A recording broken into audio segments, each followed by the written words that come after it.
Kontraktor nga na nakakuha ng 5.4 billion na flood control project, isa sa mga kontrobersyal ngayon na pinag-uusapan dahil nga hindi lang issue sa flood control, no? May mga natuklasan din na may mga ghost project pala itong flood control. Isa yan sa mga isa yan sa mga problema ng ating bansa ngayon, kahit noon pa actually. So ito nga, meron ngang kontraktor na may malaki no, na nakuha na flood control project, at ito daw po ay di umano na kaibigan nga nitong Senate President natin na si Chis Escudero. Sabi pa dun sa report, ito daw ay kaibigan niya at isa sa may pinakamalaking donasyon ng kanyang kampanya. Pero ayon sa ating batas, bawal na bawal pala yan. Bawal palang tumanggap ng donasyon galing sa mga kontraktor ang mga kandidato. Mga kababayan, inamin din naman niya, inadmit niya na tinanggap niya itong donasyon. Kaya nga dapat talagang maimbestigahan na to. At marami sa mga kababayan natin ang nagkaroon ng agam-agam tungkol nga dito. Kumbaga parang may something, no, na dapat talagang maimbestigahan.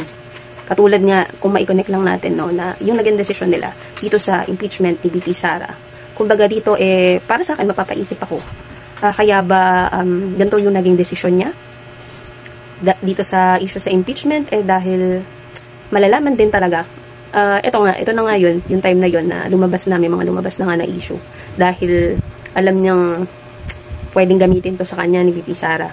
Kaya siguro ganito yung naging desisyon niya. Diba? Maraming pwedeng pumasok sa isip natin. Pero ako bilang isang Pilipino, syempre, na concerned din, no? Sa pondo ng ating bayan. Syempre, ito yung mga taxes natin, doon na pupunta. So, syempre, ako mapapaisip, kaya ba ito yung naging desisyon niya dito sa impeachment? Dahil siya mismo, may tinatago din na, kumbaga natatakot siya na maisiwalat sa sambayan ng Pilipino.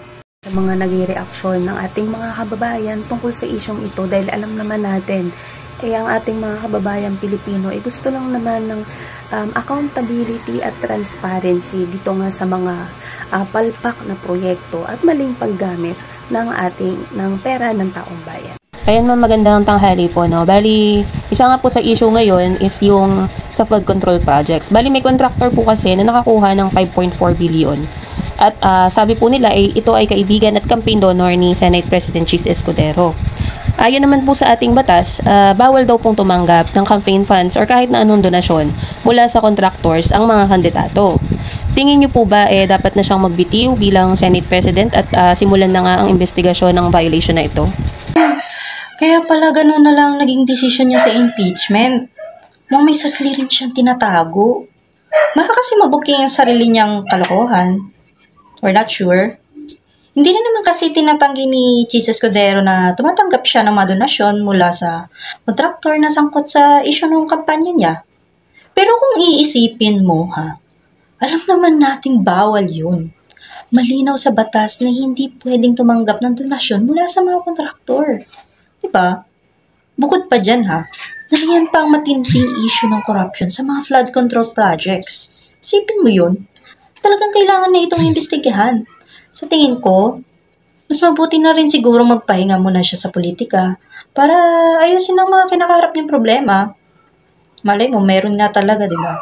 Problema, kahit sino meron nun.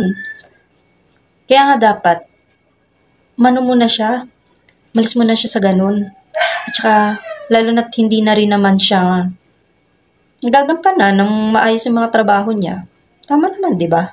Kaya siguro yung hatol sa impeachment, parang may protektahan kasi baka mabuking din yung sariling kalukan. Si Chess na di rin naman niya itinatanggi na kapatanggap siya ng donasyon mula sa mga kontraktor ng kampanya niya. Bawal naman yun. Kaya para sa akin, dapat talaga maimbestigahan ko at siguro mas okay na mapaghinga muna siya sa politika. Kasi mukhang di rin niya natutupan na maayos yung trabaho niya. Nga pong lumabas na may contractor na nakakuha ng 5.4 billion na flood control project, at ito daw po ay kaibigan at campaign donor ni Senate President Chis Escudero. Bali, ayon po kasi sa batas, naglabas po ang SC, na po sila, no, nabanggit po nila, kumbaga nagsalita na bawal tumanggap ng campaign funds o donasyon, kahit anong donasyon mula sa contractor ang mga kandidato. Sa tingin niyo po ba, dapat na siyang magbitiw bilang Senate President at simulan na ang investigasyon regarding po sa violation na ito? Para sa amin, oo. Pagbitaw na lang siya bilang Senate President, diba? Kasi sa dami ng miratag na fasyo, nakaso kay VP Sara, pilit pa rin yung pinagtatanggol. Tsaka dapat ayon sa batas, bawat tumanggap ng campaign funds donasyon mula sa on-tracks ang mga kandidato. Kaya yan, dapat patanggal na talaga yan si Cheese. Ang dami nga naapektuhan, ang dami na kaso na nilabot may pipisara tapos spill tatanggol pa rin, hindi ba?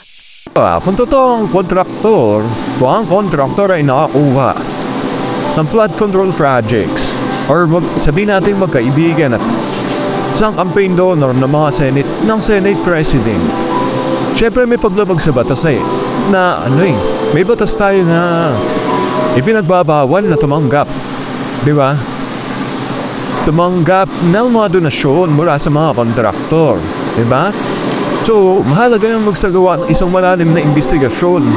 Yung tipong walang kinikilingan, yung wala talagang pinoprotektahan sa part na yon, di ba? Kasi para matukoy yung yung mga bagay or mga nagawang paglabag sa batas.